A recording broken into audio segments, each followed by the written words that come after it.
La pneumonie atypique cause 2 autres décès en Ontario et cloue un avion au sol en Californie. Se disant mal interprété par le chef libéral, Jacques Parizeau exige des excuses de Jean Charest. C'est pas bien. Je comprends que la politique permet tous les coups, mais quand même, il ne faut pas changer. Je pense que j'ai droit, et je dois demander à M. Charest de s'excuser. J'ai dit ce que j'ai dit hier. Je ne changerai pas un seul mot de mes propos d'hier. Turbulence et problèmes financiers. Air Canada se place sous la protection de la loi sur les arrangements avec les créanciers. Voici le Grand Journal avec Jean Lapierre. Mesdames, Messieurs, bonsoir. Comme si on n'en avait pas assez de la guerre, la pneumonie atypique prend de l'ampleur partout à travers le monde et même au Canada. Imaginez-vous qu'on recense maintenant 150 cas ici au Canada. On déplore 6 morts, particulièrement en Ontario. Et donc, le Québec, lui, est toujours épargné, heureusement, mais ça ne saurait tarder. Pierre-Jean Séguin nous rapporte. 2 autres décès viennent porter à 6 le nombre de personnes ayant succombé à la pneumonie atypique en Ontario. L'accès à certains hôpitaux est dorénavant restreint, puisque les autorités cherchent à limiter la propagation de la maladie. La situation est plutôt préoccupante dans la grande région de Toronto, où une centaine d'ambulanciers et environ 70 médecins ont dû être placés en isolation. Certains hôpitaux américains ont aussi adopté des mesures pour éviter la propagation de la maladie. Les symptômes de la pneumonie atypique se manifestent comme suit: toux, essoufflement et surtout de fortes fièvres. Une bonne partie des gens qui développeront la maladie s'en sortiront sans trop de problèmes. Dans les aéroports de Toronto et de Vancouver, les passagers des vols en provenance d'Asie du Sud-Est sont suivis de près. Le moindre symptôme suspect provoque la mise en quarantaine de la personne. À Hong Kong, environ 200 résidents de ce complexe d'habitation ont été placés en quarantaine. Les chercheurs ont trouvé des traces de la maladie dans les égouts du complexe. Puis, à l'aéroport de San José, en Californie, un avion de la compagnie American Airlines a été cloué au sol et frappé par des mesures de quarantaine parce que 4 ou 5 personnes à bord présentent des symptômes de la pneumonie atypique. Pierre-Jean Séguin, TQS, Montréal. Avec nous, le Dr Carl Weiss, microbiologiste, infectiologue à l'hôpital Maisonneuve-Rosemont. Dr Weiss, bonsoir. Bonsoir, M. Lapierre. Dites-moi, docteur, là, on regarde ça se propager à travers le pays. Le nombre de cas augmente à tous les jours. Le Québec est encore épargné, mais pour combien de temps? Alors, évidemment, je n'ai pas la réponse. C'est sûr que la situation est un petit peu inquiétante quand on voit ça de l'extérieur. Il y a des bons et des mauvais côtés à chaque chose. Je vous dirais qu'au Québec, les bons côtés, c'est qu'on a eu le temps de voir ce qui se passait ailleurs. Donc, on a eu le temps de se préparer, on a eu le temps de développer des protocoles, on a eu le temps d'enseigner au personnel de santé quoi faire, de travailler avec les gens au niveau des urgences. Je sais que la santé publique s'est occupée également du personnel d'urgence santé. Donc, on a le temps d'avoir mis des mesures en place. Évidemment, on risque d'avoir des cas. Statistiquement, on devrait en avoir. Vous voyez que toutes les provinces canadiennes à peu près commencent à être affectées. L'Ontario, l'Alberta, la Colombie-Britannique, le Nouveau-Brunswick, je pense la Saskatchewan qui a eu un cas. Donc, on peut se dire, à un moment donné, on aura un cas au Québec. Mais dites-moi, docteur, est-ce que les frontières, par exemple, parce qu'il y a des gens, bien sûr, qui arrivent en avion à Toronto et à Vancouver, mais les frontières du Québec avec les États-Unis, à l'aéroport de Dorval, est-ce qu'il y a une surveillance particulière maintenant? Alors, de façon exacte, je ne sais pas ce qu'il y a exactement à Dorval, mais c'est sûr que Santé Canada maintenant a mis des mesures en place au niveau de tous les grands aéroports canadiens. Et si je ne m'abuse, il y a eu une personne qui a été détachée à l'aéroport de Dorval pour justement s'occuper des problèmes potentiels. Je pense que Santé Canada et les aéroports canadiens sont sur leur garde en ce qui concerne les aéroports actuellement, de façon à justement s'assurer que le personnel, aussi bien qui vole, mais les passagers, ne soient pas affectés par la maladie. C'est sûr que dans les temps actuels, avec tout ce qui peut arriver, le fait que le syndrome respiratoire aigu sévère maintenant commence à faire, je dirais, certains ravages, les gens voyagent beaucoup moins. C'est sûr qu'il y a certaines destinations où il ne faudrait pas aller à moins d'avoir une urgence absolue. Alors c'est évident que, par exemple, moi je déconseillerais aux Québécois d'aller voyager à Hong Kong, d'aller en Chine ou d'aller au Vietnam actuellement. Si vous avez un voyage à faire, attendez un petit peu. Alors il y a des mesures qui sont en place, mais évidemment, comme tout dans la vie, il n'y a rien qui est sûr à 100%. Beaucoup de parents s'inquiètent parce qu'ils ont des enfants peut-être aux poumons fragiles, qui sont susceptibles d'avoir des maladies régulièrement. Est-ce qu'il y a une prévention qu'on peut prendre ou finalement, si on n'a pas été en contact avec personne qui vient d'un voyage récent dans ces pays d'Asie, on n'a pas de raison de s'inquiéter?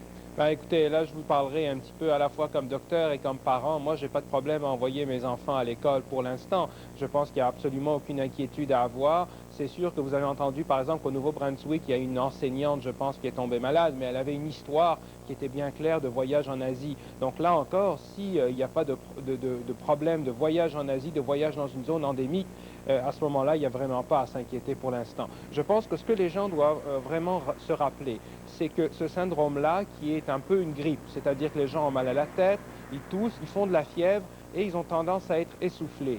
Que ça, il faut que ce soit associé à quelque chose d'une zone endémique, c'est-à-dire un voyage en Asie, à Hong Kong, au Vietnam, en Chine, etc., ou un contact avec quelqu'un qui vient de cette zone-là et qui est malade. Sinon, vous avez aussi le droit de faire la grippe ordinaire et banale comme on fait habituellement.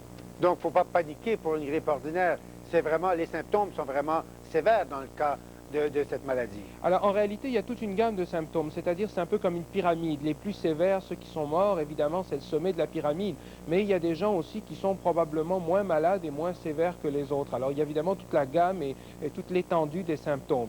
Je vous dirais qu'à date, la majorité des gens qui sont décédés, malheureusement, vous savez qu'au Canada, il y a eu 6 décès à date, que la majorité de ces gens-là étaient des gens avec des facteurs de risque, c'est-à-dire des gens soit plus âgés, soit qui avaient certaines maladies sous-jacentes, donc des gens qui avaient plus de risques, si vous voulez, de développer une complication qu'une personne en bonne santé. Alors, c'est le côté rassurant. Le côté, évidemment, qui est un petit peu plus inquiétant, c'est qu'il semblerait que cette maladie semble se transmettre assez facilement d'un individu à l'autre. Et c'est pour ça qu'entre autres, beaucoup de travailleurs de la santé ont été atteints, infectés, exposés et sont actuellement en quarantaine.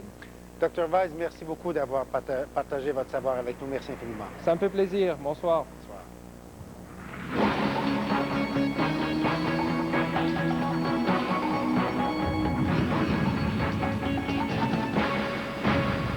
Bonsoir, on parle d'abord d'Irak. C'est que les combats ont été très violents aujourd'hui en Irak entre les forces de la coalition et la garde républicaine de Saddam Hussein. Mais la journée a surtout été marquée par des bavures américaines. Pascal Yeri va faire le point sur ce qui s'est passé. Au 13e jour de la guerre, les civils sont de plus en plus affectés par les erreurs de la coalition qui ne cessent de se multiplier. En effet, plus de 30 personnes ont été tuées dans un bombardement près de Babylone, à 80 km de Bagdad. À Nasiriyah, 15 membres d'une même famille auraient été tués dans une camionnette par une roquette tirée d'un hélicoptère Apache. Dans le sud du pays, à Chatra, des Marines américains ont abattu un conducteur irakien non armé qui aurait omis de s'arrêter à un barrage routier. À Nadjaf, une autre bavure que le centre de commandement américain a reconnue. 7 femmes et enfants ont été tués aussi devant un barrage routier. Civilians will be put into harm's way. We make every effort to warn, to try to cause a halt to the potential danger before it escalates. Selon le ministre irakien de l'Information, 2 autobus transportant des boucliers humains auraient aussi été attaqués par un avion militaire américain sur la route entre Bagdad et Amman, en Jordanie. Cette allégation n'a toutefois pas été encore confirmée par les forces américano-britanniques. Pendant ce temps, de violents bombardements se poursuivent toujours dans la capitale irakienne. Des missiles se sont à nouveau abattus sur le palais de la République et des positions de la garde républicaine ont également été attaquées. 33 civils auraient été tués et 310 blessés. Vraisemblablement, les opérations militaires s'intensifient et la pause dans la progression vers Bagdad serait terminée. Coalition forces are coming from the north, they're coming from the south, and they're coming from the west. And the circle is closing. À Bassora, les forces coalisées tentent toujours de s'emparer de la ville.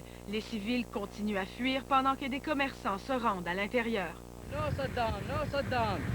Good, good America, good America. Et au nord de l'Irak, la coalition et les Kurdes ont démantelé un important réseau de terroristes islamistes. Pascal Derry, TQS, Montréal.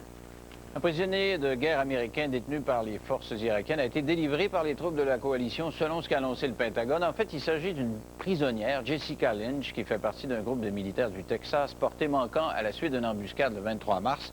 La jeune fille n'avait que 19 ans. Elle a été retrouvée dans un hôpital irakien. Elle souffre de blessures occasionnées par des projectiles. Plus tôt aujourd'hui, l'Irak a lancé un appel à la guerre sainte. Le ministre irakien de l'Information a lu un texte attribué à Saddam Hussein. Il affirmait que tous les Irakiens qui choisiraient de mourir en tuant des soldats de la coalition iraient au paradis. D'après le texte en question, l'attaque anglo-américaine constitue une agression contre l'islam. Le fait que ce ne soit pas Saddam lui-même qui ait fait le discours suscite beaucoup d'interrogations aux États-Unis, où on se demande s'il est toujours vivant. Pendant ce temps-là, en Angleterre, le secrétaire britannique au Foreign Office, Jack Straw, a proposé la tenue d'une conférence internationale sous l'égide de l'ONU pour désigner le gouvernement qui dirigera l'Irak après la chute du régime de Saddam Hussein. Dans l'intervalle, la guerre des mots s'est poursuivie entre la Syrie et Washington. Damas a qualifié aujourd'hui de fiasco l'invasion de l'Irak et suggéré de poursuivre les autorités américaines pour crimes contre l'humanité. En Jordanie, les autorités auraient déjoué 2 complots terroristes anti-américains. Un de ces complots dans lequel seraient impliqués des diplomates irakiens visait à contaminer les ravitaillements en eau destinés aux troupes américaines et jordaniennes stationnées dans le désert à la frontière entre la Jordanie et l'Irak. Et puis 4 ressortissants irakiens ont été arrêtés. Ils auraient voulu, eux, commettre un attentat à la bombe dans un hôtel de luxe jordanien fréquenté par des Américains et d'autres Occidentaux, notamment des journalistes. Et toujours en marge du conflit en Irak, la distribution de l'aide humanitaire à la population civile se poursuit, notamment à Safwan, où ça se fait par des soldats britanniques. Les militaires doivent à l'occasion tirer des coups de semonce pour éviter que la foule ne se rue sur les denrées. D'autre part, il semble que la ville de Bassora puisse maintenant alimenter tous ses résidents en eau potable. Chez nous maintenant, devant ces lourdes pertes financières, Air Canada vient de se placer sous la protection de la loi sur les arrangements avec les créanciers des compagnies. Ça devrait lui permettre de poursuivre ses activités tout en négociant un plan de redressement avec ses employés, ses créanciers et autres actionnaire. L'entreprise se dit déterminée à tout faire pour se restructurer et redevenir une ligne aérienne rentable. Hier, 2 syndicats ont accepté des réductions de 2300 travailleurs. En tout, les compressions doivent mener à 3600 pertes d'emplois. I'd like to first of all provide reassurance that Air Canada's customers around the world can continue booking with confidence, that their travel plans will not be disrupted. Et les temps sont durs, pas seulement pour Air Canada. La compagnie néerlandaise KLM a annoncé la suppression de près de 3000 emplois. Elle va ainsi diminuer le nombre de ses vols partout à travers le monde dans le but de réduire de 10% ses dépenses annuelles.